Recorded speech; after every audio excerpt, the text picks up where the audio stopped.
Dan yang paling dekat waktu itu yang kita tahu itu tarian lengger.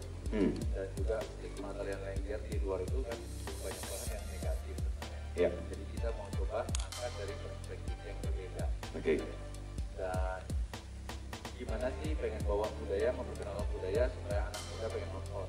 Ya makanya bahkan itu genrenya thriller. Jadi dan juga karena ini pengen angkat budaya, kita coba kolaborasi dengan anak-anak kreatif daerah Banyumas sama seniman. Jadi yang kalung dari segala macam itu seniman aslinya. Emang lokalnya dari sana ya? Treatment yang saya nggak tahu yang lain sudah pernah coba atau belum. Jadi saya bikin animasinya dulu satu film full. Itu sebenarnya pre-visualization. Itu animasi storyboard bergerak sebenarnya. Jadi full film kita bikin dulu. Habis itu saya bagikan ke semua divisi termasuk ke Universitas, Reval, ke Dela juga. Jadi ketika syuting itu mereka sudah tahu apa yang mau mereka. Ini namanya jadi pas syuting itu, jadi mereka sudah tahu masing-masing punya job sih sebenarnya. Itu treatment khusus yang dilakukan sih sebenarnya, namanya practice. Di Reval karena kita saya dan produser sebenarnya dan Ariana merasa Reval pasti bisa memerankan karakter ini gitu, pasti cocok banget gitu loh. Dan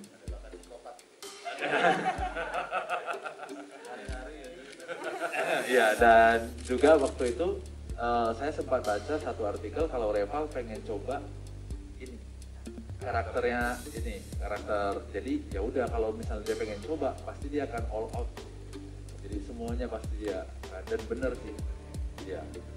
Kalau Dela karena Dela sangat tomboy sebenarnya, jadi tapi kita berdua yakin kalau Dela itu pasti bisa jadi apa aja.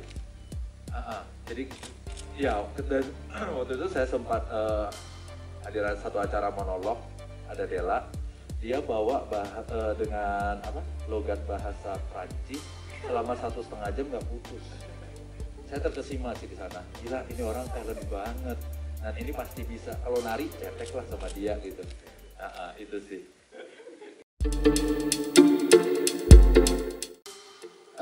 Pertama, Visinema kan film studio ya, sebagai studio tentu kita terbuka untuk kerjasama dengan siapapun gitu. Visinema itu platform dimana kita bisa sama-sama berkolaborasi. Terus ketemu Mbak Ariana, ketemu Mas Angki, dan punya visi yang sama gitu. Dan kita ngelihat film ini tuh kita lihat dikerjakan dengan passion yang gede banget gitu. Dan awalnya kita ngerasa gimana ya dengan situasi kayak gini kita bawa ke bioskop. Pada akhirnya kita dapat kesempatan dari Jati itu di belakang tadi. biar pada seger semuanya ya kan. Terus kita dapat kesempatan dari sinema untuk bisa rilis ini di Lebaran. Jadi ya why not gitu ya, maksudnya let's try gitu. Dan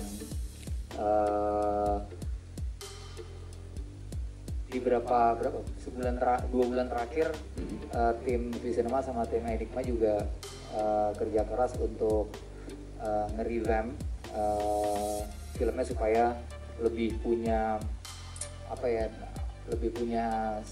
experience gitu di bioskop ketika ini tayang di bioskop. Jadinya kita tunggu di 13 Mei. Inisiasi awalnya adalah visi kita untuk selalu bisa memberi direct impact kepada pekerja kreatif dan budaya Indonesia setiap kali kita produksi film atau mengerjakan proyek apapun. Jadi di tarian Lengger Maut ini visi kita adalah untuk bisa membina dan membangun pekerja kreatif di daerah yang menurut kita sangat-sangat talented. Mungkin opportunity mereka tidak sebesar kita yang di kota besar. Kemudian kita juga ingin mengangkat budaya Banyumas karena sebenarnya di Indonesia masih banyak budaya yang bisa kita angkat, tapi ya one at a time. Kita juga langsung melibatkan seniman-seniman lokal karena kita believe juga untuk memberi direct impact bukan cuma hanya menceritakan tentang mereka, tapi bagaimana mereka bisa hidup dari skill dan profesi mereka sebagai seniman. Itu sebenarnya inisiasi awal kenapa tarian Lengger Maut itu dibikin. Sebagai dokter Jati, mungkin dia karakternya yang gue lihat apik ya. Dia lebih ke apapun harus terorganize, terus juga mindsetnya memang bertanggung jawab, dokter pula. Tapi dia punya sisi lain yang mana itu trauma saat masa kecil. Ketika ada problem dengan keluarga kecilnya, orang tuanya, bokapnya dan juga ibunya meninggal saat dia kecil, dan irama jantung itu sendiri itu menjadi trigger kerinduan dia akan ibunya, momentum dia dengan ibunya. Makanya dia pindah dari kota ke kota untuk mengambil jantung masyarakat. Tapi yang gue lihat di sini, dia di depan masyarakat itu orangnya ya baik, sopan, tapi di dalam itu sebenarnya dia ada intensi tertentu gitu. Selain itu, ketika dia bertemu penari Lengger yang baru dicalonkan, mulai itu ritme dia sebagai dokter Jati yang selama dia bangun itu mulai runtuh perlahan. Dari mulai tatanan dia mencari mangsa tiba-tiba berantakan, dan akhirnya kita lihat kalau dokter Jati lebih memutuskan untuk mengambil jantungnya dia sendiri dibanding mengambil dia, karena dia punya dilindungi indang ya, seperti itu. Karena sangat dibantu oleh Bu Ariana dan Mas Yongki dari awal kita bertemu sebenarnya ya, cukup dijelaskan dengan baik dan planningnya pun sangat detail. Jadi gue sangat terbantu gitu, dan kita punya waktu yang cukup lama untuk mendalami perannya, dimulai dari cara jalan, cara berpikir, udah gitu treatment yang menurut gue ada beberapa treatment yang menghilangkan empati gue sebagai Reval Hadi. Untuk masuk ke dalam dokter Jati gitu. Such as? Luar biasa. Ada, ini dikasih tau apa nih? Jadi ada ya motong ayam banyak, terus juga ngambil jantung kodok. Oh, latihan kayak biologi zaman dulu kita ya, biologi ya. Aku masih nyimpen tuh videonya tuh. Iya, tapi kalau untuk gue yang bener-bener lumayan agak geli sama kodok ya, stres juga, rambut rontok juga gitu.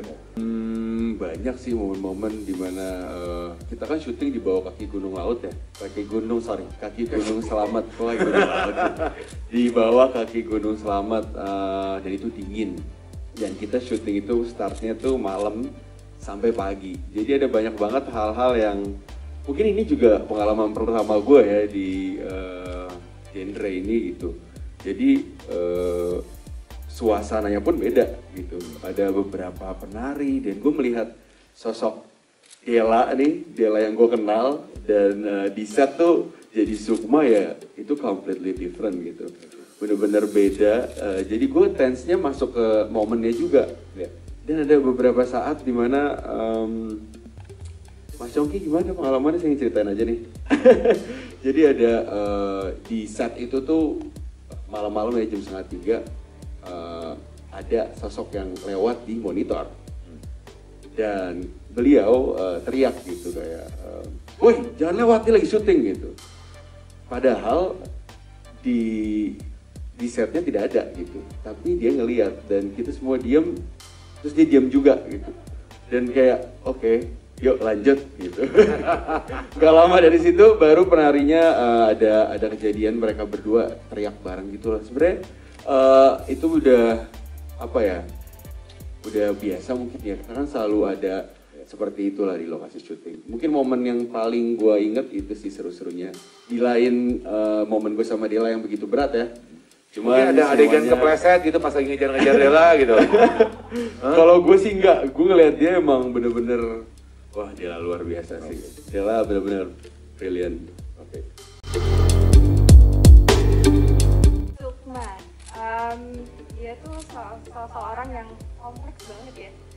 Introvert tapi dia punya mimpi menjadi seorang penari lengger gitu. Oke, Dan performer gitu ya. Iya gitu, jadi itu kan kayak berlawanan gitu kan. Jadi makanya ini adalah sebuah tantangan tersendiri untuk aku bisa memerankan Sukma. Dan penari lenggernya juga bukan sekedar penari lengger gitu, tapi penari lengger yang akan diberi anugerah gitu kan, akan diberi indang dan bebannya juga lumayan berat juga untuk bisa nyampe ke titik itu gitu, karena kan indang ini sendiri merupakan sebuah budaya tersendiri di Banyumas dan ada sampai sekarang gitu. Dan indang itu merupakan sebuah guardian spirit gitu bagi seorang penari lengger gitu. Dan jika seseorang punya indang, maka pemiliknya pasti akan dilindungi, bukan hanya dia tapi seluruh desanya gitu, istilahnya seperti itu. Dan iya, seorang yang pemalu ini tiba-tiba ketemu Dokter Jati dan jatuh cinta tanpa dia sadari ternyata dia adalah seorang pembunuh berdarah dingin. Jadi saya kompleks banget di dalam hatinya dia jatuh cinta tapi jatuh cinta dengan seseorang yang salah gitu loh. Gitu sih, jadi seru banget sih. Aku banyak banget pelajaran yang aku dapat ketika proses pendalaman karakter untuk menjadi untuk pendalaman karakter dan workshop, kalau misalnya digabungin itu sekitar 2 bulan. Jadi setengah bulannya itu aku ngambil basic training di Sanggar di Jakarta, kemudian aku riset dulu ke Banyumas sebelum berangkat untuk workshop bareng Reval juga. Jadi di Purwokerto itu kita workshop selama 1,5 bulan. Reval mempelajari kedokteran dengan seorang dokter dan aku mempelajari tari lengger dengan seorang maestro lengger bernama Bukendar yang tadi nyiden, itu dia sendiri, dan kemudian seorang lengger lanang yang cukup terkenal di sana bernama Agus, tapi kita manggilnya Agnes. Dan dia juga dia yang membuat koreo di tarian terakhir tadi, jadi sebagus itu karena berkat dia gitu. Jadi selama 1,5 bulan itu kita berdua tuh kayak sekolah workshop. Lu 1,5 bulan tuh bener-bener setiap hari belajar nari. Iya. Dari jam berapa sampai jam berapa? Wah, kadang jadi pagi tuh kita karena ada coach actingnya, kita coach acting dulu, kita belajar pendalaman karakter dan lain-lain. Kemudian habis makan siang kita latihan, aku nari, dia Dokter, bedah hewan dan segala apa gitu lah ya istilahnya ya. Gitu. Oke. Gitu, dan aku juga bolak-balik waktu itu ke Purwokerto sama ke Banyumas karena rumahnya si Maestro Lengger ini berada di Banyumas gitu. Oke.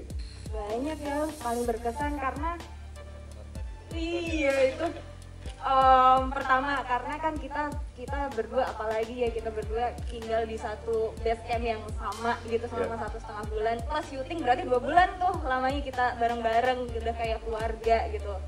Terus yang kedua karena syutingnya emang bener-bener di kaki Gunung Slamet dan hutannya juga itu hutan beneran. Kotor-kotornya beneran juga semuanya. Dan aku juga diberi kesempatan untuk mempelajari budaya lengger itu sendiri dan istilahnya diberi kepercayaan untuk mempromosikan budaya seni tradisional lengger ini gitu. Jadi seneng banget gitu.